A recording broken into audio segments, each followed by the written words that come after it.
मालेगाव महानगरमध्ये या ठिकाणी महापालिकेची निवडणूक अतिशय चुरशीची निवडणूक संपन्न होत आहे।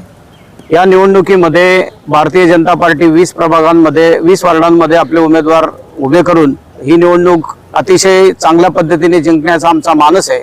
परंतु ज्या वेळेला पक्षश्रेष्ठी आदरणीय रवीजी अनासपुरे साहेब आणि आदरणीय महामंत्री विजयजी चौधरी साहेब यांची सुरुवातीला मराठा दरबार येथे बैठक झाली, त्यावेळेला त्यांनी जिल्हा अध्यक्ष म्हणून मला त्या सूचना केलेल्या होत्या की जो कोणी पक्षाच्या विरोधात जात असेल किंवा पक्षाच्या शिस्तीचा भंग करत असेल तर त्याच्यावर त्वरित कारवाई करण्यात यावी। त्याच्यानुसार पुढे काही दिवसानंतर आमचे महानगराचे जे दोन्ही जे शहर अध्यक्ष होते नितीनजी पोपळे आणि त्याच्यानंतर विवेक वारुळे या दोघांनी पक्षाचा आदेश त्या ठिकाणी झुगारून आणि बंडखोरी केलेली आहे। म्हणून काल प्रदेशाध्यक्ष सन्माननीय रवींद्रजी चव्हाण साहेब यांच्या कार्यालयातनं तशा सूचना मला आलेल्या होत्या आणि त्या सूचनांचं पालन म्हणून त्या ठिकाणी ह्या दोघांना पक्षातून निष्कासित करण्यात आलेले आहे। आणि त्याच्यानंतर त्यांच्याबरोबर जर कोणी भारतीय जनता पार्टीचा कार्यकर्ता असेल, पदाधिकारी असेल, तो जर या बंडखोरांना सपोर्ट करत असेल, साथ देत असेल आणि मतं मागत असेल तर त्याच्यावर ही पक्ष त्वरित कारवाई केल्याशिवाय राहणार नाही। आणि ह्या बंडखोर उमेदवारांनी कुठल्याही प्रकारची पक्षाची सहानुभूती लाटण्याचा प्रयत्न करू नये, तसंच पक्षाच्या कोणत्याही वरिष्ठ नेत्याचा किंवा चिन्हाचा वापर करण्याचाही केविलवाना प्रयत्न करू नये। हे सक्तीचे आदेश आज जिल्हा अध्यक्ष म्हणून आणि माझ्याबरोबर निवडणूक प्रमुख दादा जाधव म्हणून आदरणीय बंडू काका आणि पक्षाचे पदाधिकारी आणि या उमेदवारांच्या वतीने आणि भारतीय जनता पार्टीच्या वतीने यांना देण्यात येत आहे।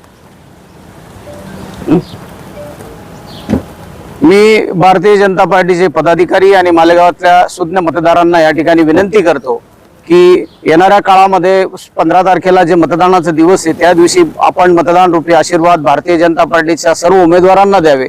या बंडखोरांना कुठलीही सहानुभूती दाखवू नये आणि मला निश्चितच अपेक्षा या ठिकाणी की 16 तारखेला भारतीय जनता पार्टीचे 20च्या 20 उमेदवार मोठ्या याच्या बहुमताने निवडलेले राहतील आणि मालेगावच्या जनतेचे आशीर्वाद आम्ही पुढच्या 5 वर्षामध्ये नक्कीच कामाच्या रूपाने आणि विकासाच्या रूपाने परतफेड म्हणून करू। नक्कीच आपण निलंबित केलेले बंडखोर उमेदवारांना, पण त्यांना आधी काही नोटीस दिलेल्या आहेत का? त्यांना तशा सूचना दिलेल्या होत्या। वारंवार वरिष्ठ नेत्यांनी त्यांच्याशी चर्चा संवाद केलेला असतानाही त्यांनी पक्षाचा आदेश धुडकावून या पद्धतीचं त्या धाडस केलेले आणि म्हणूनच त्यांच्यावर ही कडक कारवाई करण्यात आलेली।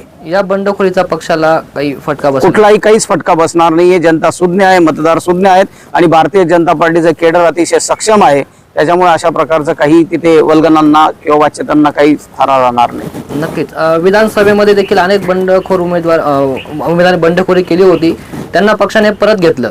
त्याच पद्धतीने आता देखील या बंडखोर उमेदवारांना पक्ष परत घेऊ शकतो। पक्ष एखाद वेळेला तशी काही चूक केलेल्यांना माफी करू देऊ शकते, परंतु वारंवार जर कधी त्याच चुका होत असेल तर त्या गोष्टीला मात्र पक्ष अजिबात थारा देणार नाही। ते पक्षाचे जुने पदाधिकारी होते, जुने कार्यकर्ता होते, कारण काय असं बंडखोरी करणार नाही? हे बघा, राजकारणामध्ये प्रत्येकाला अपेक्षा असते, परंतु पक्षाचा आदेश, पक्षाची शिस्त याचं पालन जो करणारा असेल तो एकनिष्ठ असतो। जो पक्षाचा आदेशच मान्य करत नाही तर त्याला एकनिष्ठ किंवा जुना कार्यकर्ता म्हणून काय? ओके।